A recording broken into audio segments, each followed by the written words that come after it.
저 뒤에 화면은 아주 깨끗이 잘 나오는데, 그죠? 저 뒤에 화면은 저기 뭐죠?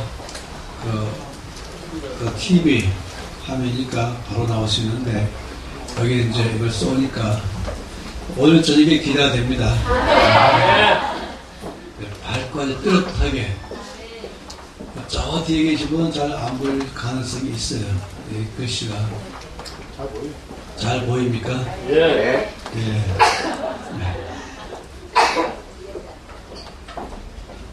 이 외모로 보지 않고 중심을 보신다 라고 말할 때 갖고 있는 어려운 점이 있습니다. 그건 뭐냐면은 외모 그러면은 뭐 객관적으로 증명이 가능한데 측정 가능하거든요. 외모는 그런대로 뭐 학력 그래도 적어도 측정이 가능하고, 그런데 중심 그러면은 이게 안 보이는 것이에요. 안 보이는 영역, 특히 중심 그러면은 뭐 일반적으로 말할 때 마음부터도 말하는 거거든요. 속사람 이렇게도 말하고, 그런 모든 것, 이 안 보이는 그 사람의 가운데 있는 것, 속사람이라고 말하죠. 이 겉사람에 비하면은 이게 중심인 것입니다.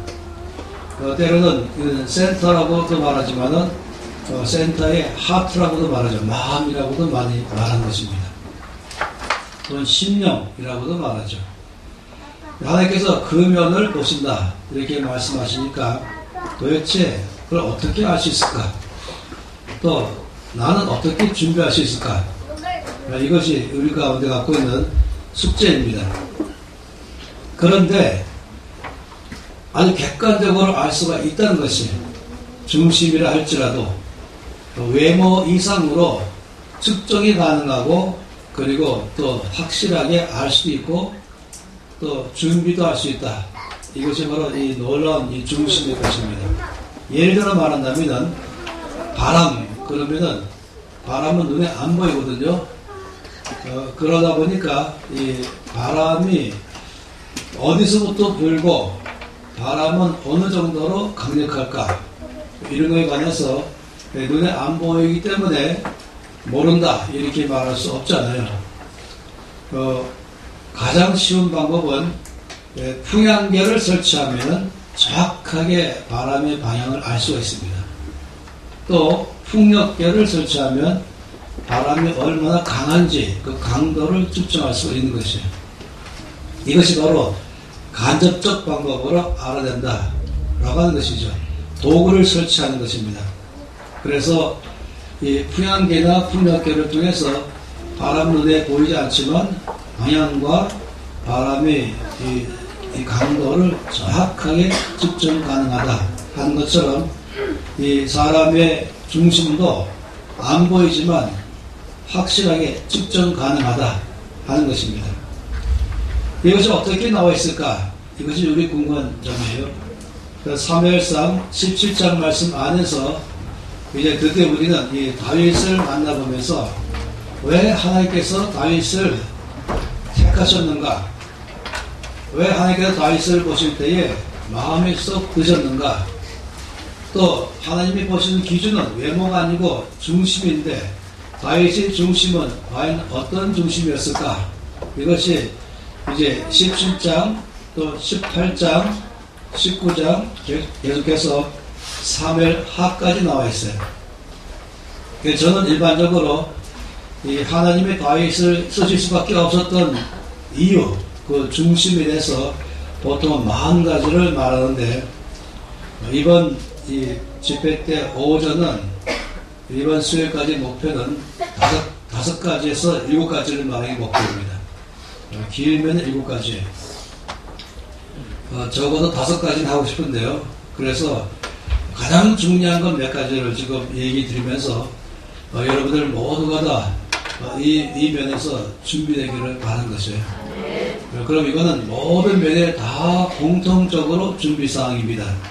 하나님께서 재물을 맡기기 원하는 사람에게도 동일한 중심의 준비사항이고, 또 이 나라에 어떤 권력을 맡기기 원하는 사람에게도 동일한 것이고, 그 영역이 어떤 영역이든지 하나님께서 맡기고 난 사람에게는 공통적으로 이 중심이 반드시 준비되어야 된다 하는 것입니다. 그런 면에서 다윗을 보기를 바란 것이에요. 사무엘상 17장 말씀을 보겠습니다. 먼저 17장 그러면은 전체적인 이 제목은 다윗과 골리앗 이렇게 말하면 딱 되겠죠. 이 골리앗이라는 사람이 등장하고 또 다윗이 골리앗 앞에서 등장해서 우리가 다 아는 것처럼 이 골리앗을 죽인 다윗, 이것이 17장 전체의 내용입니다. 그 안에서 우리가 다윗을 발견하기를 바라는 것이에요. 이 내용은 또 다른 면으로 말한다면 이 17장의 제목을 전쟁이라고 말할 수 있어요. 두 나라 간의 전쟁, 그러니까 이스라엘과 블레셋 간의 전쟁 이렇게 말하시겠습니다. 양쪽의 군대가 전쟁하려고 한 곳에 서로 대치했죠. 그런데 문제는 뭐냐면 전쟁이 일어나지 않았다는 것이에요. 왜냐하면 일방적인 이 우세에 있어가지고 한쪽은 아예 굴 속에 숨어서 나올 생각을 안 하는 것이에요. 우리가 보통 이제 고대 전쟁을 말할 때는 이 성 안에 있어서 성만 지키는 것이죠. 성 안에서 나와야 되는데 안 나오는 거예요. 근데 이 성 안에서 있으면서 그냥 지키고 있으니까 누가 하나 이기는 것도 없고 지는 것도 없는 거예요. 이 싸우려면은 양쪽 군대가 다 들판에 나와서 부딪혀 싸워가지고 밀고 아니면 밀리고 해갖고 한쪽을 이제 정복하시는데 완전히 일방적인 우세 가운데였습니다. 한마디로 말하면 이스라엘 군대는 전쟁할 수 있는 사기가 땅에 떨어졌습니다. 아무도 싸우려고 나가지 않았다는 것이에요. 그건 왜 그러냐면 블레셋 군대에 있는 한 사람 때문이었습니다. 옛날에는 전쟁할 때는 아신 것처럼 이제 양쪽에서 한 명씩 나와서 이제 먼저 시비를 걸면서 싸움을 시작하죠. 그런 사람을 싸움 도두는 자 또는 우리가 흔히 많이 말하는 선봉장 이렇게 말합니다. 그러니까 선수를 내보는 것이죠. 양쪽 군대에서 장군 중에서 이 기선을 제압해 갖고 그 사람에 의해서 전체의 이 전쟁 양상이 달라지기 때문에 가장 강한 용사를 내세우게 되어 있습니다. 그런 사람을 선봉장 이렇게 말하고 성경에서는 싸움을 도두는 자 이렇게 지금 표현을 했습니다. 그런데 블레셋 군대에서의 싸움 도는 자로 내세운 자가 바로 골리앗이었습니다. 사람들이 골리앗을 보는 순간에 이스라엘 군대는 전의를 상실하고 싸울 수 있는 어떠한 용기도 나지 않았어요. 이 싸움 자체가 안 되고 있었죠. 여기 보면 이제 그렇다면 블레셋은 도대체 어떤 사람이기 때문에 그랬을까 나와 있습니다. 4절부터 7절까지 말씀 보면은 이 골리앗이라고 하는 사람에 대한 소개서가 나와 있습니다. 함께 4절에서 7절을 읽겠습니다. 블레셋 사람들이 진영에서 싸움을 도는 자가 왔는데 그의 이름은 골리앗이요 가드 사람이라. 그의 키는 6규빗 한 뼘이요 머리에는 노투구를 썼고 몸에는 비늘 갑옷을 입었으니 그 갑옷의 무게가 곧 5,000세겔이며 그의 다리에는 놋 각반을 쳤고 어깨 사이는 놋 단창을 메었으니 그 창자로는 배틀채 같고 창날은 1,600세겔이며 방패는 자가 앞서 행하더라. 자, 이 골리앗에 대한 이 속에서 골리앗이 어떤 사람인가에 대해서 좀 나와 있는 것이에요. 첫째, 뭐를 말하자면 그의 신장, 그의 키, 도대체 몇 미터 몇 센치냐 이게 나와 있는 거예요. 여기 뭐라고 말하고 있습니까? 4절 말씀하니까 6규빗 한 뼘. 그러면 이것이 오늘날로 우리가 보통 많이 말하는 센티미터로 어떻게 되냐? 주로 미국에서는 피트로 말하고 있죠. 그런데 옛날에는 이 규빗으로 말하는 것이에요. 이 규빗 말할 때에 이 기준이 두 가지 약간 달라요. 이집트에서 말하는 규빗과 메소포타미아 말하는 규빗이 약간의 차이가 있어요. 그러다 보니까 이제 이 6겹이 한 뼘이 도대체 오늘날로 몇 미터 몇 센치냐라고 말할 때 의견이 약간 갈리는 것도 기준점이 달라서 그렇습니다. 그러다 보니까 이제 제가 6겹이 한 뼘을 이쪽 이집트 기준이냐 아니면 메소포타미아 기준이냐에 따라서 측정했는데 거기에 따라서 나온 것이 있어요. 뭐냐면은 2m 70, 2m 90, 3m 10. 이게 이제 골리앗의 키에 대해서 말하는 것입니다. 저의 결론은 그게 그거다. 일단 2m 70이든 3m 10이든 보통 문제가 아닙니다. 일반적으로 이제 아파트의 천장은 2m 20이거든요. 그리고 특별한 아파트가 2m 30이에요. 그러니까 짐작할 수 있지 않겠습니까? 저는 이전 단체에서 살 때에 자격할 때 제 친구 2명이 있었는데 둘 다 2m가 넘었어요. 키가. 물론 한국 사람이 아니었죠. 그런데 그 친구들을 만날 때마다 제가 늘 인사가 있어요. 하우스 웨더 어때요? 이렇게 물어봐요. 거기 날씨 어떠냐? 이렇게 물어보고 요즘 같은 겨울에 물어볼 땐 특히 한 영하 1도 좀 더 낮으냐? 이렇게 물어보고 여름에는 한 영상 1도 높으냐? 이렇게 물어보고 거기는 선선하냐? 아니 거기 따뜻하냐? 이렇게 물어보고 저하고 뭐 차이가 끝나니까 이 정도 이 골리앗의 키를 말할 때 2m 70에서 3m 10 이 사이로 골리앗의 키를 말하고 있습니다. 그런데 여기서 골리앗의 갑옷을 또 말하고 있어요. 5절 말씀 보니까 그 갑옷은 재질은 노스로 되어 있고 그 당시 말입니다. 지금으로 말하면 3000년 전 사건입니다. BC 1000년경에 일어난 사건이기 때문에 그 당시 3000년 전에 노스로 갑옷을 만들어 입었다. 근데 그 갑옷을 만드는 이 제작하는 방법이 비늘처럼 만들기 때문에 비늘 갑옷 이렇게 말했죠. 근데 그 무게를 뭐라고 말했습니까? 놋 5000세겔이다 하면서 이 갑옷의 무게를 말했어요. 갑옷의 무게는 놋으로 5000세겔은 얼마일까 하는 것이에요. 얼마냐면은 57kg. 그냥 우리 여러분이 입는 거 옷 있잖아요. 그런 옷의 무게 57kg예요. 겉옷 57kg를 입고 뛰어가는 사람. 보통 문제 아니죠. 우리가 마트에 가서 좀 무거운 쌀 들고 무겁게 옮기는 게 20kg짜리거든요. 그렇잖아요. 그런데 57kg짜리의 무게의 놋 갑옷을 입고 전쟁에 달리는 사람입니다. 이 세 번째는 여기 창을 말하고 있어요. 창자루는 배틀채 같다. 어마어마하죠. 그런데 여기 창날만 말하고 있어요. 창날은 철로 되어 있다 그랬습니다. 철로 되는데 실제 말씀에 어떻게 되지? 철 600세겔이다. 그러니까 이 창날만 7kg인 것이에요. 창날, 창 끝에 날 무게만 7kg. 이 보통이 아니고 갖다 그냥 막대기 휘두르듯이 휘두르는 사람이에요. 이거 지금 골리앗의 속에서입니다. 여러분이 생각해 보세요. 이 정도의 사람이 지금 선봉장으로 나서서 싸우자 라고 할 때에 여기에 다 기가 질리죠. 아무도 싸움을 싸우지 않는 것이에요. 이런 전쟁 가운데에 소강 상태, 그리고 아주 일방적인 한쪽으로는 우세와 열세 속에 있는 이런 전쟁이 되지 않은 이런 상태 속에 한편 다윗의 집으로 돌아가는 거예요. 이새가 다윗을 불렀어요. 그리고 다윗에게 심부름 시켰습니다. 그건 뭐냐면 전쟁에 나가 있는 내 형들을 이문하고 오라. 다윗의 형은 몇 명입니까? 7명이죠. 근데 전쟁에 나간 형들은 3명이었습니다. 일반적으로 전쟁에 나갈 수 있는 나이를 성경에서 20살 이상으로 말했습니다.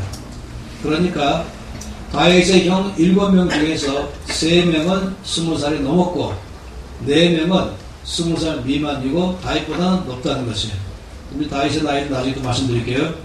이런 가운데서 3명의 이 아들들이 전쟁에 나가 있으니까 이 전쟁에 나간 아들들을 위문하도록 보내기 위해서 이새가 다윗을 불렀어요. 그리고 그 일을 맡겼죠. 그러니까 다윗이 이제 이 아버지 심부름을 가지고 갔는데 그냥 봉지 하나 들고 간 게 아니에요.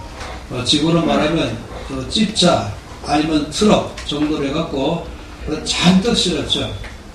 그리고 워낙 유지니까 부자니까 형들도 위문해주고 부대원 전체 먹을 수 있도록까지 이제 위문품을 가져갔어요. 가서는 이제 형들을 만나서 인사하면서 아버지께서 주신 안부를 전했죠. 그런 가운데 있다 보니까 다윗이 이상한 것을 발견했어요. 지금 전쟁터에서 뭔가는 고함소리 나고 창소리 나고 칼소리 나고 활소리 나든지 아니면 피 흘리는 있든지 할 것인데 조용하다는 것이에요. 전쟁이 끝난 것도 아닌데 조용한 거예요. 왜 그런가 하다 보니까 그때 다윗이 한마디 소리를 들었어요. 그건 뭐냐면 골리앗입니다. 골리앗이 말하는 소리를 들었습니다.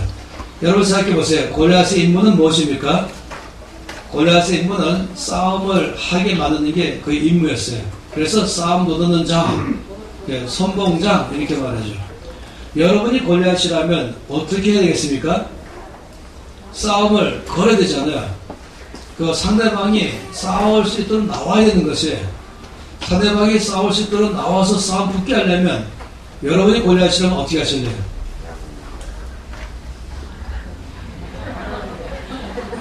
생각은 다 계신데 말을 못하는 거예요? 아니면 생각조차 없는 거예요? 저에게 물어보시면 저는 첫 번째 국어사전을 먼저 가신다. 그리고 국어사전 안에서 이 땅에 존재하는 모든 욕이란 욕은 다 수집한다. 그래서 저기다가 욕을 다 작성한다. 그리고 하나씩 욕을 퍼붓는다. 그렇지 않겠어요? 흔히 많이 말하는 격발시키는 거죠. 싸움을 하려면 여러분 그런 옛날 영화를 봤잖아요. 한 편에 나와서는 욕하고 상극 보면 특히 많이 나와있어요. 욕하고 상대방을 깔보고 무시하고 욕하고 막 그래가지고 대판 싸우는 것입니다. 그래서 상대방이 나중에 화가 팍 나가지고 그냥 막 나와버린 거죠. 격발 받아가지고. 그래서 골리앗이 똑같이 했어요. 골리앗은 그 당시에 알고 있는 모든 욕이란 욕은 다 수집해가지고 이제 퍼붓기 시작했습니다. 그런데 결과는 안 통해요. 상대방이 우리 정목사님처럼 아주 성숙해서 안 통하는 게 아니라 웬만해도 그냥 늘 십자가를 생각하며 참는 게 아니라 싸움을 그렇게 욕한다 해도 격발받아 나가도 이거 싸움이 돼야 되는 거죠. 일단 내가 아무리 기분 나빠 나가도 싸움이 안 되니까 아예 안 싸우는 거죠. 이 골리앗이 모든 사전에서 찾은 욕은 다 퍼보도 통하지 않으니까 골리앗이 최후의 수를 썼어요. 이것만큼은 아무리 전쟁 중이라도 써먹으면 안 되는 게 있어요. 예의라는 게 있어요. 아무리 싸움을 싸워도 하지 말아야 될 욕이 있는 것입니다. 그것만큼은 그래도 예의상 지켜줘야 되는 것이에요. 근데 골리앗이 최후의 수를 쓸 수밖에 없었습니다. 그러면 싸움을 할 거라고 생각해서 그 최후에 할 수 없이 쓰는 욕이 뭐였겠습니까? 저들이 믿는 하나님의 이름을 욕하는 것입니다. 제가 옛날에 어떤 글을 보다가 이렇게 글을 쓴 사람을 봤어요. 자기가 한 사람이 어깨를 딱 하면 겨우 갈 만한 그런 골목을 가고 있는데 자기 앞으로 깽이 걸어오는 거예요. 등치가 크고 막 몸에 문신을 새기고 칼적이나 아니면 등치 큰 근육이 많은 그런 깽 말이에요. 깡패죠. 그럼 자기가 앞으로 걸어오면은 웬만하면은 옆에 종이장처럼 붙어가지고 숨도 안 쉬어서 이분이 잘 어서 가십시오 라고 할 터인데, 그러나 깽이 만일에 자기를 욕할 때에 이런 욕을 한다면 자기는 한 방에 맞아 죽더라도 절대로 물러가지 않을 것이다 하면서 그 사람이 만약에 나한테 다른 욕을 해도 내가 수모를 참고 그냥 어서 가세요라고 말하겠지만 이런 욕을 들으면 나는 절대 안 참을 것이다 하면서 쓴 말이 있었어요. 그것은 뭐냐면 만일에 내 엄마를 욕한다면 나는 절대로 참지 않을 것이다. 이게 일반 사람들이 갖고 있는 것이에요. 아무리 싸워도 절대로 하지 말아야 할 건 거기까지입니다. 아시죠? 그런데 엄마 정도가 아니라 하나님의 이름을 욕한다. 이 모슬림 사람들이 무서운 사람들이에요. 너가 코란에 대해서 한번 욕했다고 세계의 모슬림 사람 다 일어나 버렸어요. 그래서 그를 죽이려고 다 일어났죠. 만약에 누가 코란을 불태웠다 이랬다면 다음날 죽을 거예요. 굉장한 사람들이에요. 우리도 마찬가지죠. 그런데 이제 이 골리앗이 참다 못해서 할 수 없이 이것만을 하면은 그래도 나올 것이다. 그래서는 저들이 믿는 이스라엘의 하나님의 이름을 모욕했습니다. 그런데 결과는 꼼짝 않은 거예요. 그래도 잠잠한 것이에요. 그러다 어느 날 다시 또 골리앗은 또 안 되니까 또 나와서 막 욕하는데 다시 또 하나님의 이름을 욕했어요. 그때에 다윗이 있었던 거죠. 바로 그 순간에 다윗이 그 말을 들었어요. 23절 말씀 보세요. 17장 23절 말씀 우리가 그들과 함께 말할 때에 다시 말하면 22절 말씀 보면 다윗이 자기의 짐 지키는 자의 손에 맡기고 군대로 달려가서 형들에게 문안하고 그들과 말할 때에 형들과 말하고 있을 때에 마침 블레셋 사람의 싸움 도두는 가드 사람 골리앗이라 하는 자가 그 전열에서 나와서 전과 같은 말을 하며 하나님의 이름을 욕하는 것이죠. 그때 다윗이 들으니라 라고 말하는 것이에요. 그래 24절에 이스라엘 모든 사람이 그 사람을 보고 심히 두려워하여 그 앞에서 도망하며 이스라엘 사람들이 이르되 너희가 이 올라온 사람을 보았느냐 참으로 이스라엘을 모욕하고 가도다. 그를 죽이는 사람은 왕이 많은 재물로 부하게 하고 그의 딸을 그에게 주고 그 아버지의 집을 이스라엘 중에서 세금을 면제하게 하시리라. 자 보세요. 하도 이 싸움을 안 싸우니까 사울 왕이 이제 내걸었죠. 저자를 죽이는 자에게는 포상금을 내걸었어요. 세 가지의 상을 줬어요. 첫째는 뭡니까? 첫째 상은 많은 재물을 주고 두 번째는 딸을 주고 세 번째는 세금을 면제한다. 이것만큼 큰 게 어디겠어요? 한마디로 말하면 순간적으로 나라의 1인자가 되는 것입니다. 공주를 아내로 맞이하면서 왕의 사위가 되는 것이에요. 그리고 부자에게는 희소식이 뭐냐? 세금 면제인 것입니다. 그러니까 이 정도로 이 사울 왕은 굉장히 높은 상금을 내걸었어요. 그렇지만 사람들이 아무도 거기에 대해서 응하는 사람이 없었죠. 26절 말씀. 다윗이 곁에 서 있는 사람들에게 말하여 이르되 이 블레셋 사람을 죽여 이스라엘의 지역을 제거하는 사람에게는 어떠한 대우를 하겠느냐? 이 할례받지 않은 블레셋 사람이 누구이기에 살아계시는 하나님의 군대를 모욕하겠느냐? 지금 다윗이 골리앗이 말하는 말을 듣고 나서 바로 곁에 있는 사람에게 물었어요. 뭐라고 물었습니까? 저자를 죽이면 어떤 상이 있습니까? 라고 좀 물어본 것이에요. 그랬더니 27절 말씀에 백성이 전같이 말하여 이르되 그를 죽이는 사람에게는 이러이러하게 하시리라. 왕이 이렇게 하겠다고 약속했다. 이렇게 말한 것이에요.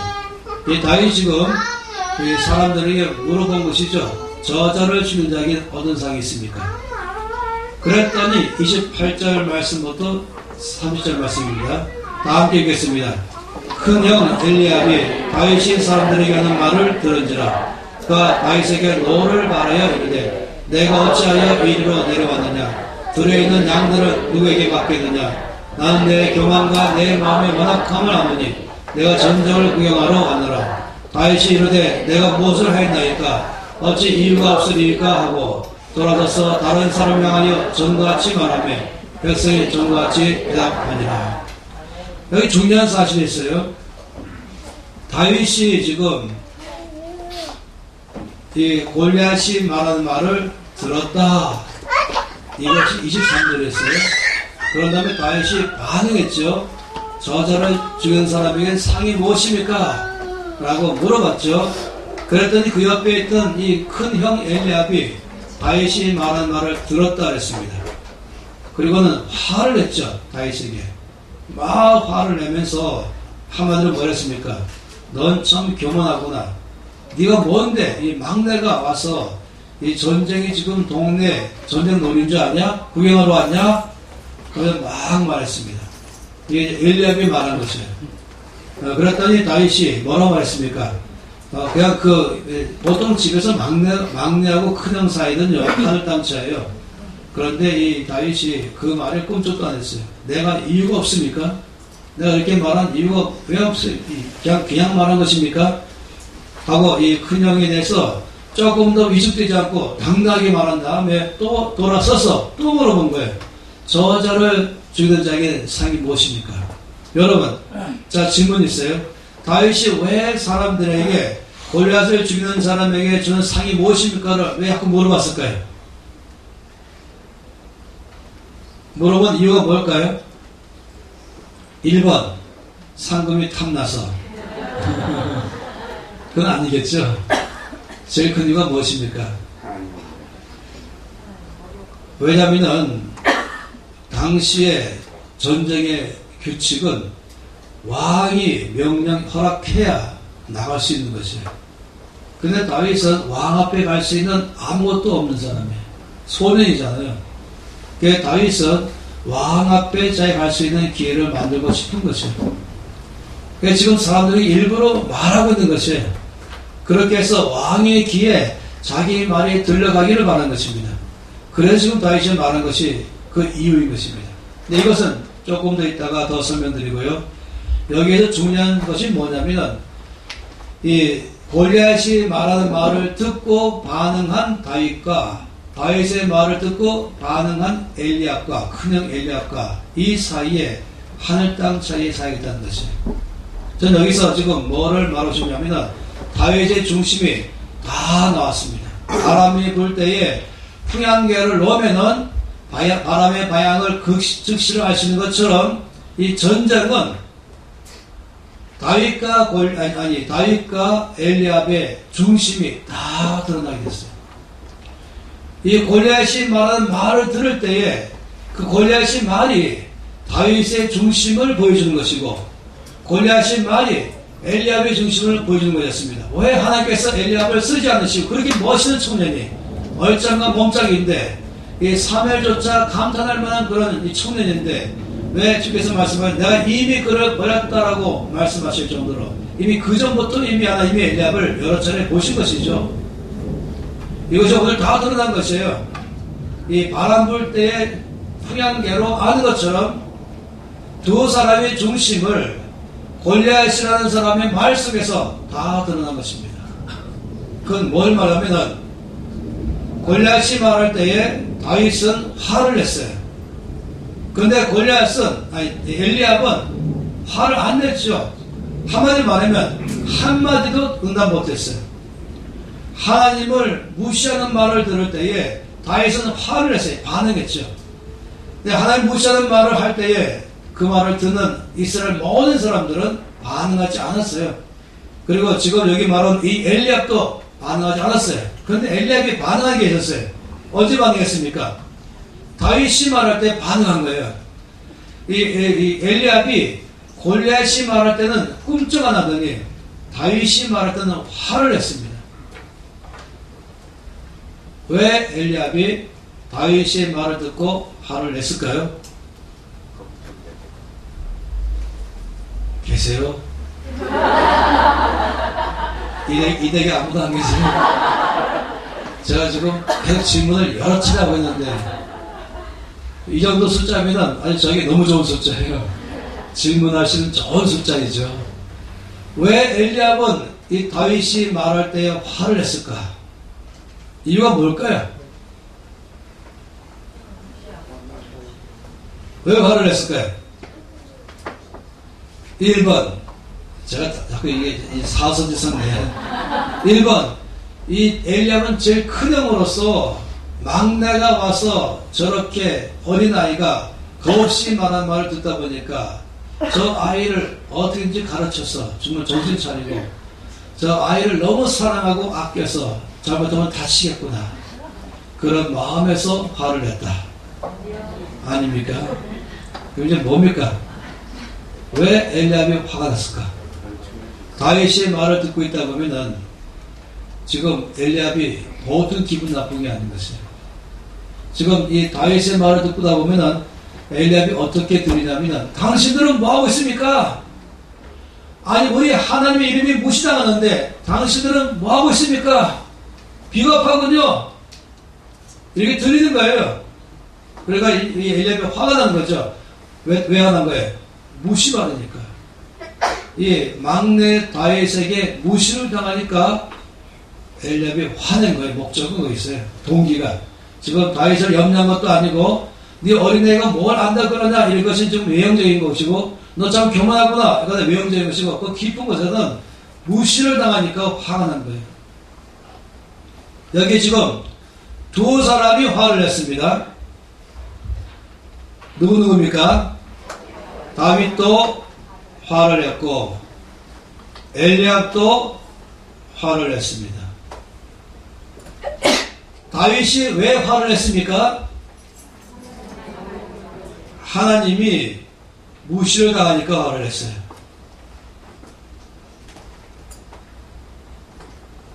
엘리압이 왜 화를 냈습니까? 자신이 무시를 당함으로 화를 냈어요.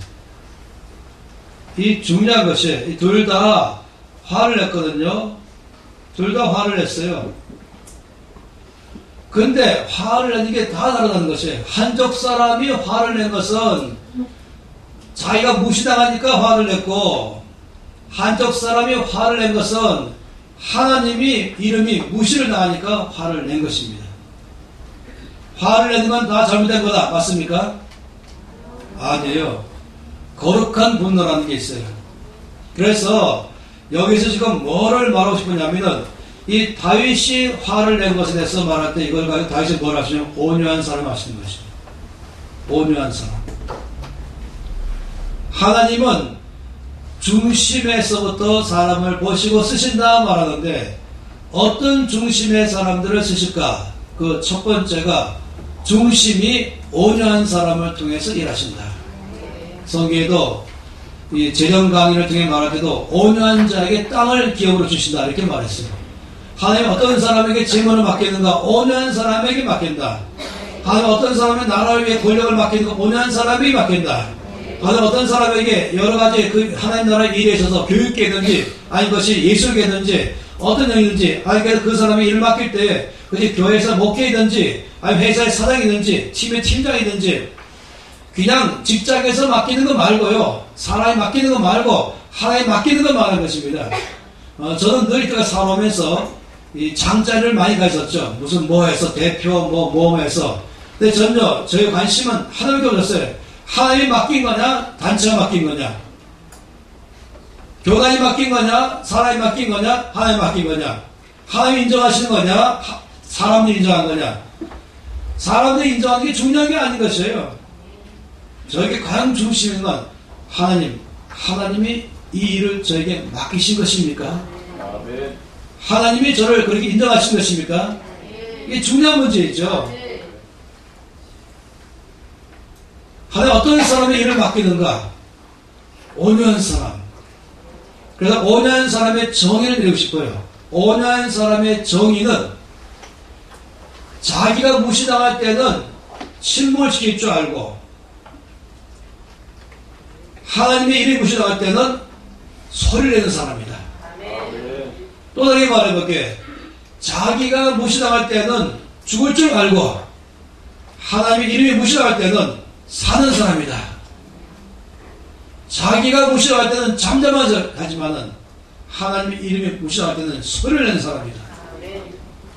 이게 온유한 사람이에요.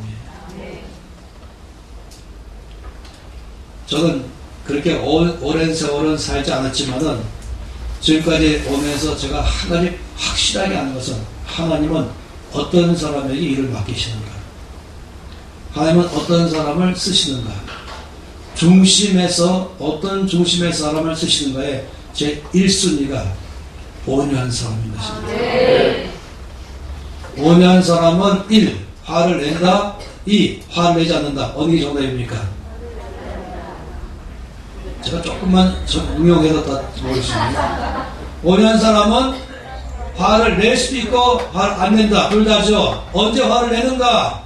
하나님이 무시할 때 화를 내지만 언제 화를 안 내는가? 자기가 무시할 때 화를 내지 않는다. 근데 반대로 되면 하나님 못 쓰시는 거예요. 자기가 무시할 때는 화를 내는데 하나님 무시할 때는 그냥 어이없고 이러면서 아버지 어떻게 하면 좋겠습니까? 조용히 있으면서. 그게 좋은 게 아니라는 것이에요. 엘리압은 얼짱용 몸짱으로 모든 사람을 좋아할지 모르지만 하나님 왜 엘리압을 못 쓰시는가? 온유한 사람이 아닌 것이에요. 그는 하나님 무시할 때는 잠잠하더니 자기가 무시할 때는 즉각적으로 화를 낸 사람이었습니다. 어디 그런 사람 쓸 수 있겠습니까? 어디 그런 사람에게 뭘 맡기겠습니까? 안 되는 것이죠. 우리 모든 사람의 삶 가운데서 이 온유함이란 말은 뭐냐면 관계에서 말하는 거예요.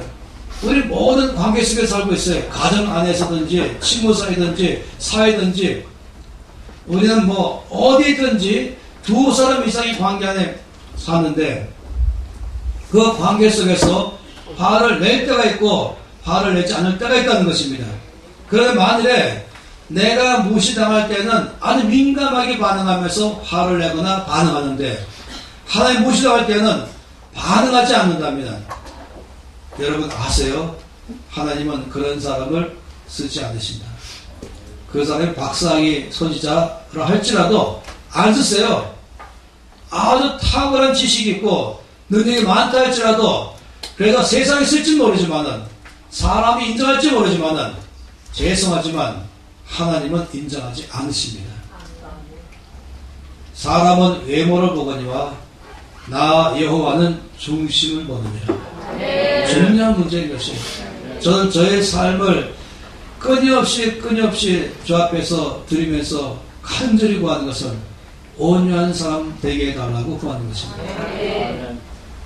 이 땅에서 온유한 사람으로 누가 유명한지 아십니까? 모세지요. 민수기 12장 보겠습니다.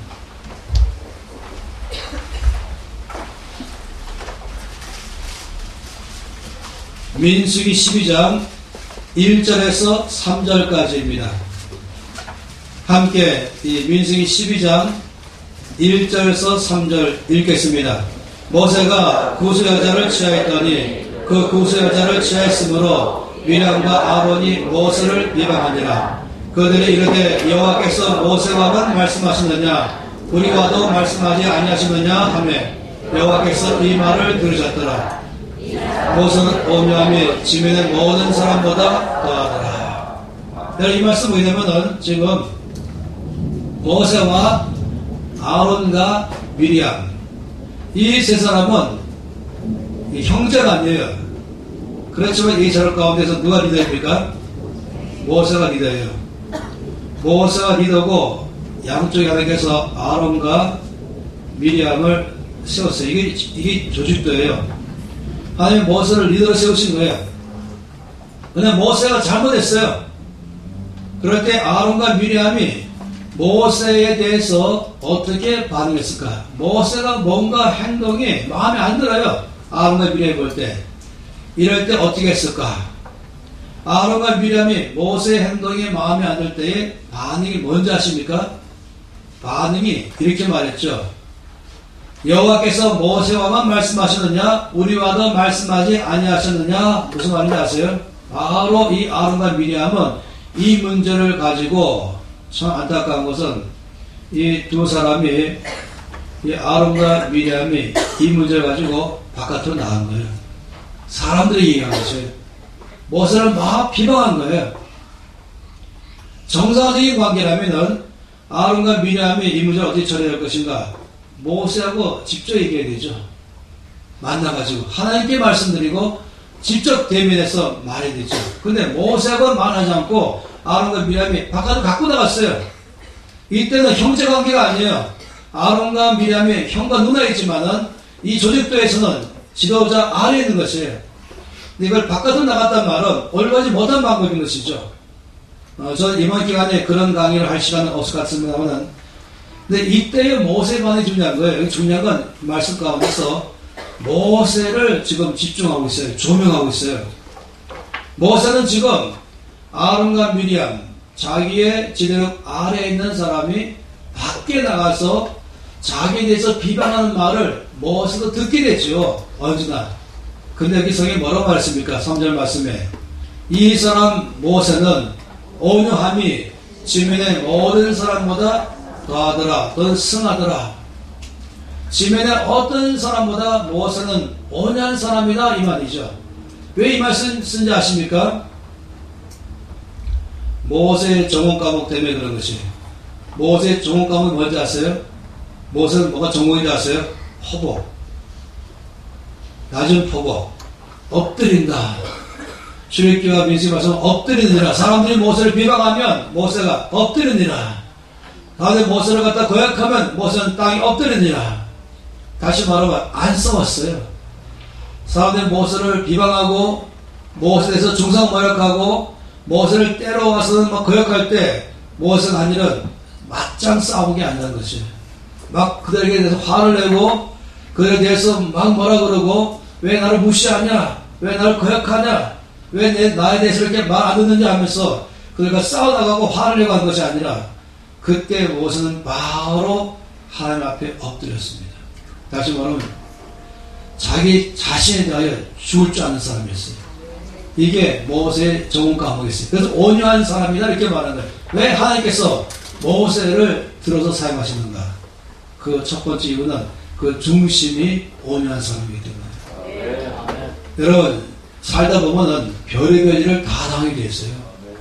무시당한 일이 한두 번이 아닌 것이에요. 특히 리더된 순간에는, 이거 리더는 작은 것은 여전히 회장도 리더이고 아니면은 뭐 작은 것도 다 리더인 것이죠. 하여튼 뭔가는 이 책임자에 들어가면은 늘 모든 게 다 비난의 대상이 되기 시작하는 것이에요. 그리고 사람들이 나를 비방하거나 사람들이 나를 비판하거나 사람이 나를 갖다가 루머를 퍼뜨리거나 사람이 나에서 모욕하거나 나를 무시하거나 내 앞에서 무시할 때도 있고 저 뒤에 무시할 때도 있고 이런 말을 들을 때에 하나님께서 보고 싶으신 것이에요. 이럴 때야말로 그 사람의 중심이 보일 때인 것입니다. 이 골리앗이 말할 때 중심이 보일 때인 것이에요.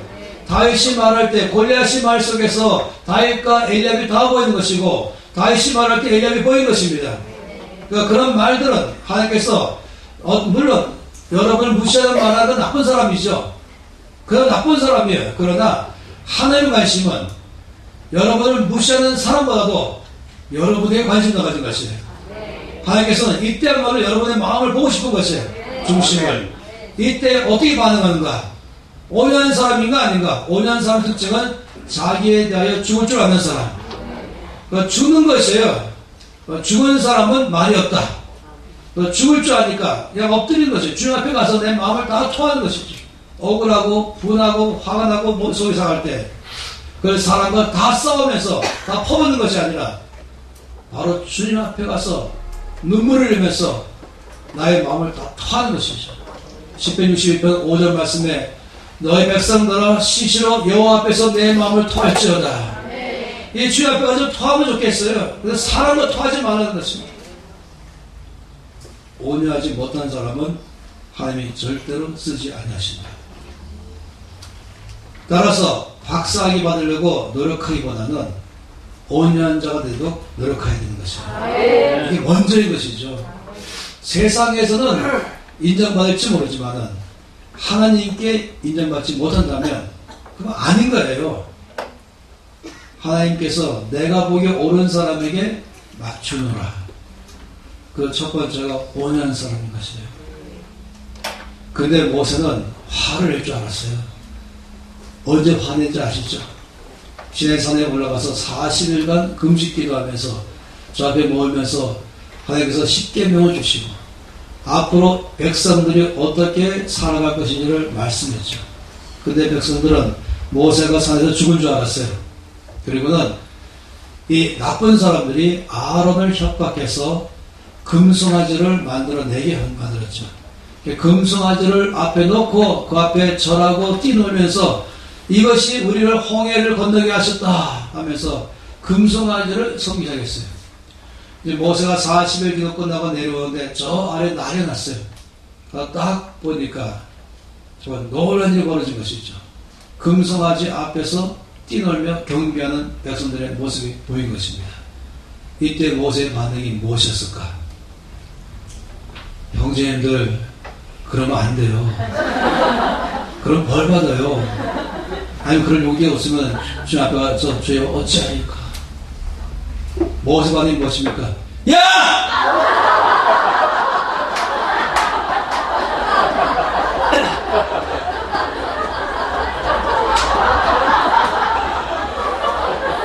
쏘리.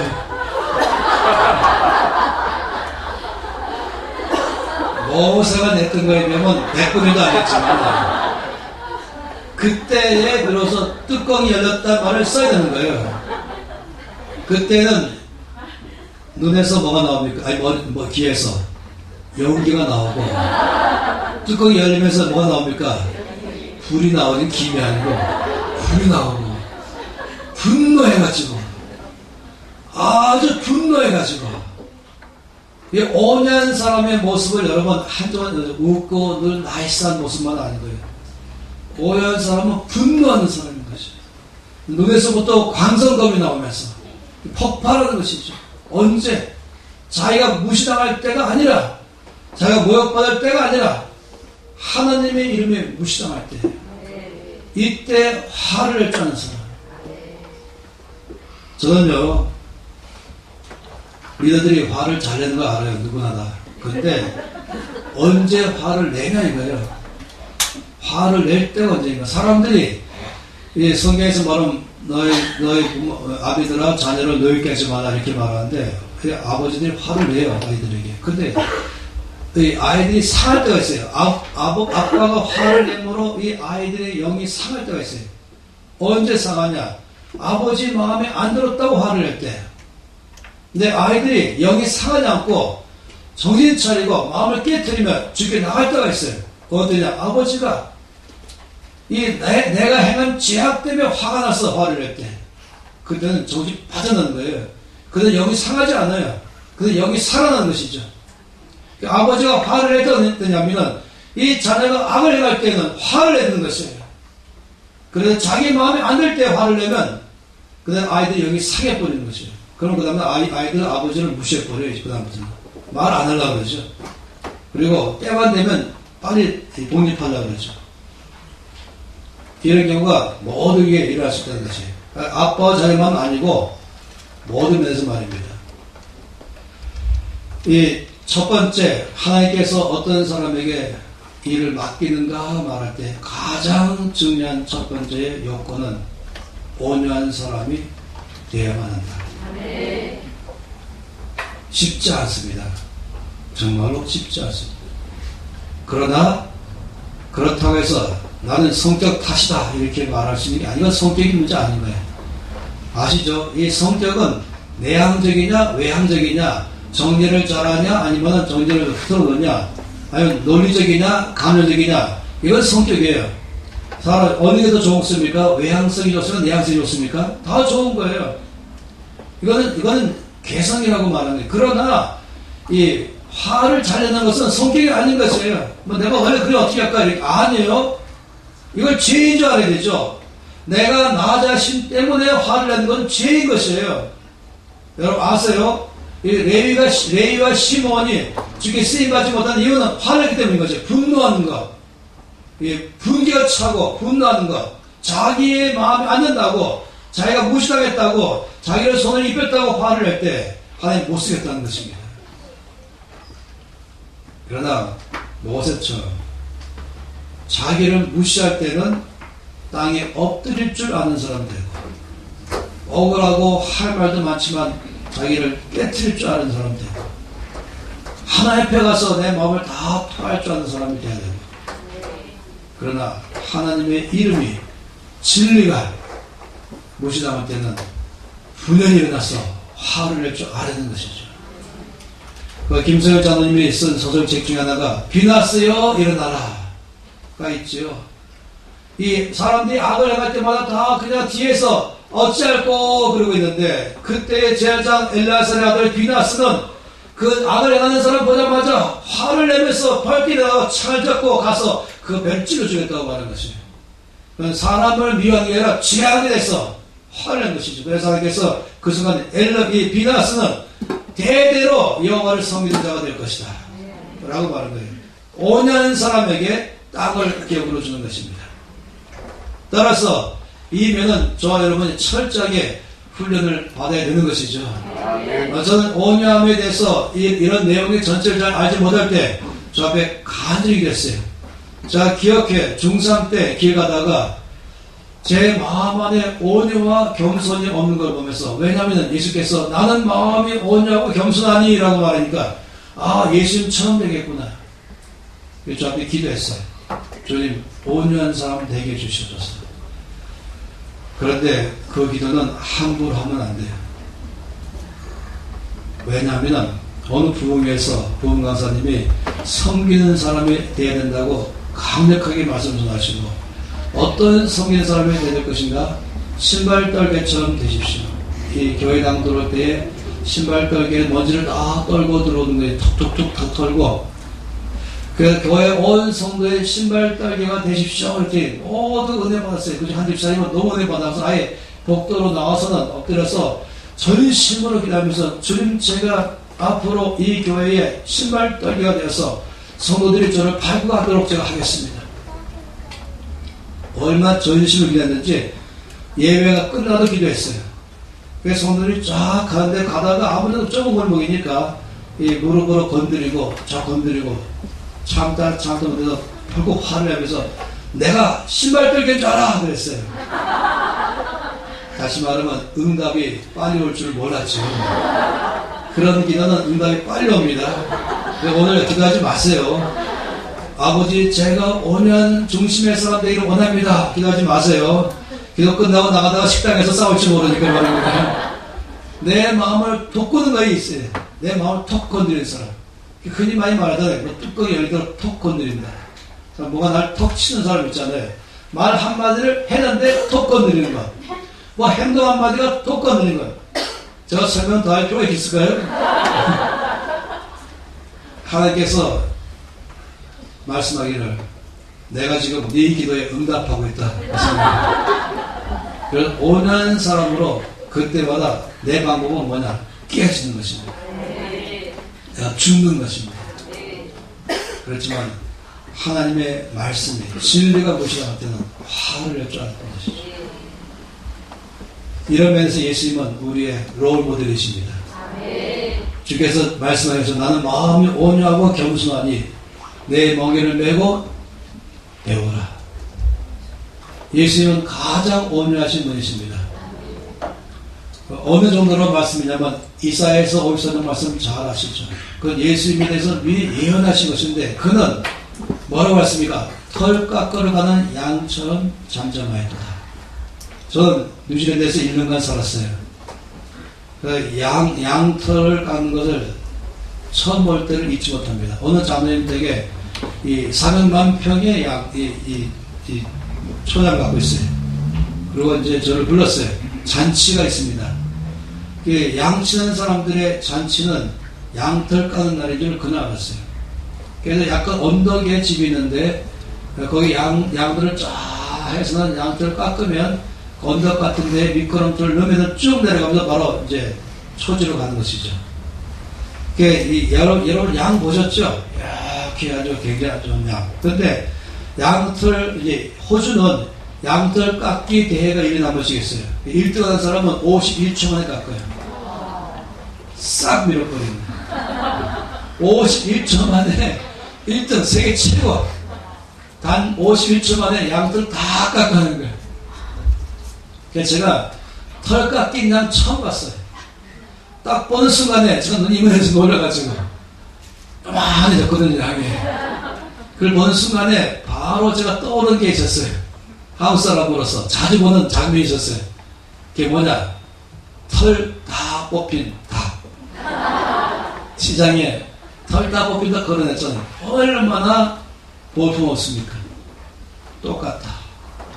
우리 주님을 말씀하여 털 깎으러 가는 양처럼 잠잠하다. 털 깎인다 이 뭐겠습니까? 체면이 깎이고 권리가 박탈되고 내 모든 것이 다 무시돼 버릴 때 이게 다 털 깎이는 것이 뭐 우아하고 나를 우아하게 만들어주는 것, 나를 나답게 만들어주는 이 모든 게 털인데 그걸 다 깎아버리면 아주 볼품없는 털 다 뽑힌 닭과 똑같은 양. 내 치면 구겨지고 내 권리가 박탈당하고 나의 인격이 무시돼버리고 사람을 짓밟혀버릴 때 이게 바로 털 깎기로 가는 양인 것입니다. 그래서 주님께서 털 깎아가는 양처럼 잠잠하도다. 왜 그렇게 말했을까요? 제가 몽골 갈 때마다 한 번은 몽골 사람들이 저보고 마당에 나와버려요. 갔더니 몽골 형제들이 쫙 둘러있더라고요. 저보고 와버려요. 갔더니 거기에 몽골 형제 한 명이 원피스 제사장 목장하고선 칼을 들고 있는데 가려보니까 양 한 마리가 두 발씩 묶여서 누워있는 거예요. 오늘 이놈 잡아서 잔치할 것입니다. 그런데 목사님이 본 적이 없을 것 같아서 구경하시라고 불렀습니다. 근데 양을 갖다가 이제 죽이는 거예요. 한 번에 동맥을 끊어서 죽여야 되죠. 그릇도 있어요. 피나물 그릇. 그 양을 딱 보니까 전혀 소리가 안 내고 눈만 껌뻑껌뻑하고 있더라고요. 한 번에 칼을 좀 죽이는데 너무 고통스러워서 약간 발을 부르르 떨 뿐이지 신음소리 한 번 내지 않아요. 그 양 죽는 걸 보면서 즉시로 제가 아주 어릴 때 4년간 강원도 산골짜기에 살았는데 그때 거기 있던 장면이 쫙 떠오른 거예요. 제가 거기서는 그 동네가 양쪽으로 다 산이 있다 보니까 이 동네가 일직선이었어요. 마을에 도로가 있고 이 양쪽은 집이 쫙 있었어요. 그래서 저는 여기 개천이 있고 개천 건너면 여기 저희 집이 있었어요. 근데 이 동네 맨 끝에 여기 집이 있었어요. 이 집은 뭐냐면은 이 동네의 잔치에 대접할 짐승 잡는 집이었어요. 그런데 어느 날 이 집에서 짐승 잡는 집에서 어느 짐승 한 마리 잡을 때는 온 동네가 다 알아요. 저희 끝이 저희 집까지 다 들려요. 뭘 잡을 때? 돼지 잡을 때. 돼지가 죽을 때 소리 낼 때 그 소리를 멱다는 소리다 이렇게 말합니다. 동네 사람들 나 죽어요. 그래서 제가 양 죽을 때 보면서 야 돼지하고 양하고 하늘 땅 차이구나. 양은 죽을 때 잠잠한데 돼지는 죽을 때 온 동네는 나이를 다 피는 거예요. 온유한 사람이 자기 무시할 땐 양 같고 온유하지 않은 사람 무시할 때는 동네방네 뭐 즉각적으로 막 사방에 전하고 이메일 보내고 이럴 수 있어 하면서 그럴 수 있지 않겠어요?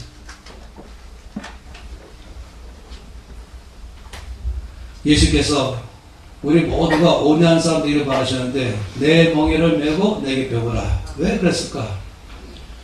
그 당시에는 이 멍에가 소가 여러분 이 옛날 우리나라는 소 한 마리의 멍에 메고 밭을 끌지만 이 근동지방 그러니까 이 중동 이 근동 거기는 소 두 마리가 멍에를 메고 이 밭을 가는 거 아시죠?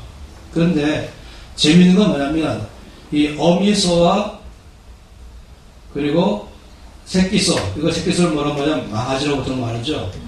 왜냐하면 태어났는데 멍에는 매본 적이 없으니까 망아지라는 말은 지멋대로 뛰는 거예요. 이리 뛰고 저리 뛰고 한마디로 컨트롤 안 되는 것이죠. 이럴 때에 이런 경우를 계속해서 그냥 키워놓으면 나중에 밭을 못 가게 되죠. 밭을 갈면서 가라 그러는데 이 소가 이리 갔다 저리 갔다 밭을 못 가는 거예요. 근데 잘 길들여진 소는 앞으로 쫙 가는 거예요. 그냥 이리이라 그러면 바로 가는 거죠. 그래서 어떻게 그런 이 망아지를 잘 길들여진 소가 돼서 밭을 갈게 할 것인가? 방법은 어미소와 함께 멍에를 매게 하는 것입니다. 그 밭을 갈면은 이 망아지는 익숙하지 않은 멍에를 매니까 답답하고 지 멋대로 살는 기질 때문에 옆으로 빠지고 싶은 거예요. 그러나 어림도 없어요. 왜냐하면 이 어미소가 쫙 끌려가서 끌어가거든요. 그러면 끌려가는 거예요. 힘이 약한 이 망아지는 엄마에게 이 힘에 끌려서 자기도 밭을 가는 거예요. 근데 실제로는 이 소는, 이 밭은 어미소가 다 갈고 있어요. 근데 그런 동안에 이 망아지는 점점 길들여진 소가 되는 것입니다. 바로 이것이 온유함을 배우는 방법입니다. 예수님께 함께 우리가 묶여 있어 갖고 예수님께서 끌으실 때 나가서 끌려가면서 멍에를 매는 법을 배우는 것이죠. 또 다른 면에서 온유함을 가르치는 방법에서 또 뭘 말하냐면 야생마 길들이기를 많이 말하고 있어요. 야생마 알지 않습니까? 특히 미국에서 소부 개척사 시대 때는 넓은 이 벌판에다가 말들을 풀어넣어 버리죠. 왜냐하면 말을 풀어서 마음대로 뛰놀게 해야 말은 잘 자라고 근육이 발달하고 그래서 잘 달리는 힘 있는 말이 될 수 있는 것입니다. 그냥 집에서 키우면요 근육이 발달하지 않고 크지 않는 것이에요. 그러니까 광활한 대륙에다 풀어놓는 것이죠. 그런데 그냥 풀어놓지 않고 먼저 말 발굽에다가 도장을 꽝 찍잖아요. 나중에 잡았을 때는 자기 것인 줄 어떻게 할 수 있냐면 말 발굽에 자기의 도장이 찍혀진 거예요. 그걸 아는 것이에요. 그런데 이렇게 해서 이제 이 말들이 들판에서 뛰놀면서 잘 자라지만 바로 말 탔다가는 큰일 나죠. 그래서 어떻게 합니까? 그 다음에는 이 말들을 끌고 이 계곡에 상류로 데려갑니다. 상류로 끌고 가서는 상류에다가 이 말을 집어넣어 버리는 거예요. 그러면 굉장히 이 굽이굽이 가는 이 계곡이 있지 않습니까? 그런 곳을 가면서 이 말은 이 좌우로 물이 굽이치면서 막 이쪽 바위 저쪽에 부딪힐 때에 아무리 치려고 몸부림치는 거예요. 그 자기 몸이 상하지 않게 하려고 합니다. 그러면서 이 상류에서 중류로 그리고 하류까지 오면서 굉장히 애를 써서 하류 왔을 때는 물이 조용하지 않습니까? 그때쯤 왔을 때 말은 잘 길들여진 말이 돼버린 것입니다. 아주 거칠은 계곡, 아주 이 힘이 너무 많이 이 굽이굽이 되어 있는 그런 물살 센 이 계곡에 떨어뜨려서 그것을 지나가는 동안에 이 거칠은 말들이 온순한 말로 바뀐다 하는 것입니다. 저는 여러 사람들을 상담해 볼 때에 인생을 험악하게 살았던 사람들을 많이 만나봅니다. 정말로 좀 거칠은 계곡을 통과한 사람들을 많이 봐요. 그럼 그 사람들은 자기를 굉장히 불쌍히 여기면서 있지만 제가 그런 사람 만나서 얘기해 보면은 그 안에 굉장한 진주가 있는 거예요. 보석이 있는데 제가 속으로는 웃죠. 겉으로는 못 웃고 속으로 하나님이 이 사람을 쓰시기를 원해서 거칠은 계곡 상류에 밀어놓으셨구나. 그래서 아주 센 사람들 만나고 험악한 환경 속에서 자기는 마치 고생과 역경을 통과하고 있다고 말할지 모르지만 제가 보기에는 온유한 사람으로 만들어 가고 계시구나 이렇게 보이는 것입니다. 하나님께서 여러분을 쓰시고자 한다면 첫 번째 중심에 무엇보다도 온유한 사람이 돼야만 쓸 수 있거든요. 그 자기의 분노대로 살지 않는 사람, 자기의 성질대로 살지 않는 사람, 자기를 제어할 줄 아는 사람, 화를 낼 때와 내지 않을 때를 잘 제어할 줄 아는 사람, 욕심 따라 반응하지 않고 자기가 기분 따라 반응하지 않고 정말 이때는 내가 죽어야 될 것인가, 이때는 내가 살 것인가를 조절할 줄 아는 사람 되게 하기 위해서 그런 사람 좀 돼야만 주께서 이제 드디어 그런 사람에게 일을 맡기는 것이 온유한 자에게 땅을 기업으로 주신다 말하는 것처럼 말입니다. 다르게 말하면 재물을 다룰 때에도 자기를 다룰 줄 아는 사람이 되어내는 것이에요. 충동권에 받으면서 즉각적으로 자기가 원하는 대로 물건 사고 원하는 대로 돈 쓰고 이러기 시작한다면 이건 정말로 온유한 사람이 아니죠. 저 어젯밤에는 민마사님이 말씀 전할 때 은혜 받았어요. 이 물건은 지금 내가 꼭 필요한 물건인가? 이 질문을 해본다. 그럴 때 제가 또 은혜 받는 거예요. 그러면은 그것이야말로 나의 온유함을 키우는 방법인 것이죠. 저 같은 사람은 여러분이 보시듯이 저에게는 이 아이패드가 굉장히 중요한 것이에요. 그렇지 않겠어요? 이 아이패드는 저 두 개나 있어요. 하나는 강의용이고 하나는 칠판용이에요. 그래야 이 300명 모이든 500명 모이든 문제없이 다 강의할 수 있는 것이에요. 그런데 이제 이런 아이패드가 저기 중요하다면 또 하나 중요한 게 뭐냐면 컴퓨터가 중요한 거예요. 여기 나오는 모든 글씨들은 아이패드에 쓴 것이 아니라 컴퓨터에 다 써서 아이패드로 넘기는 것이에요. 그러니까 저 노트북이 중요한 것이에요. 제 노트북이 용량이 꽉 찼어요. 256기가에 꽉 차가지고 더 이상 못 들어가는 거예요. 옆에 있던 김민관 사님이 목사님 제가 살겠습니다. 저 기분 좋아가지고 즉시로 그냥 애플 코리아 들어가서 쫙 훑어갔죠. 512 두 배로 늘린 것 중에 값이 얼마가 될까? 그리고 다 계산했어요. 그리고 맨 마지막에 정말로 지금 나에게 꼭 필요한가? 뭐 필요할 이유는 막큼 나오는데 그렇지 여기 지금 내가 있는 것 중에서 이것 빼고 빼서 딴 데로 치우면 공간을 좀 방을 만들 수 있겠구나. 열심히 저 4시간 걸려서 방을 만들었어요. 그래도 한쪽으로는 사준다는데 또 한 번 들고 왔어요. 512에다가 8기가 램에다가 그럼 막 돌아가면서 방이 확 나버리니까 그러다가 또 물어봤어요. 지금 이것이 내게 꼭 필요한가? 그랬더니 아니지. 내가 방을 좀 더 넓혀서 여기에는 모든 짐들을 옆방으로 다 옮기면 또 공간이 생기는데 그래서 제가 지금 두 번이나 지금 꼭 필요한 게 아니다. 저에게는 이게 사치가 될 수 있지 않습니까? 제가 좀 더 전략하면 될 것입니다. 그러면서 저와 싸우는 중에 있습니다. 오해함을 그러면 중요한 문제죠. 남자들에게 있어서의 아주 특히 저 같은 사람에게는 이런 컴퓨터나 아니면 이 아이패드는 사치품이 아니고 필수품인데 그래도 또 한 번 보는 거예요. 재물을 맡길 때에 정말로 그냥 필요하면 쓰는 것. 내 돈이 있으면 쓰지 뭐 이게 아니라 더 심한 사람은 없으면서도 월보로 쓰는 사람. 이건 심각한 사람이고요. 이제 오늘 밤에 또 말씀 나올 거예요. 왜 하나님의 재물을 다룸에 있어서 온유함이 왜 중요한가? 이걸 말한 거예요. 그 재물만 아니라 졌죠. 모든 면에서 온유할 줄 알아야 하나님이 그 사람에게 사람도 붙여주시고 좀 많은 사람 붙이고 싶은데 그 사람 온유함이 없으면 다 떠나가 버리는 것이죠. 그래서 하나님은 온유한 사람에게 늘 하나님 나라 일을 맡기십니다. 기도하겠습니다. 저 오늘 한 가지만 봤어요. 내일 오전에 전 두 가지를 볼 것입니다. 이 시간 저 앞에 기도하면서 아까 우리는 중심에서부터 하나님께서 보시기에 쓰임받는 사람 되기 원합니다 했습니다. 첫 번째가 이제 온유한 사람입니다. 이것은 저와 여러분 모두의 기도 제목일 줄 압니다. 이 시간 저 앞에 기도하신 분인데 제가 미리 경고할게요. 구하는 순간 1시간 내로 응답이 올 줄 모르니까 정신 차리셔야 됩니다. 주님, 그렇지만 그래도 불구하고 저는 온유한 사람 되기 원합니다. 저는 깨어진 사람 되기 원합니다. 나 자신을 제어할 줄 아는 사람 되기 원합니다.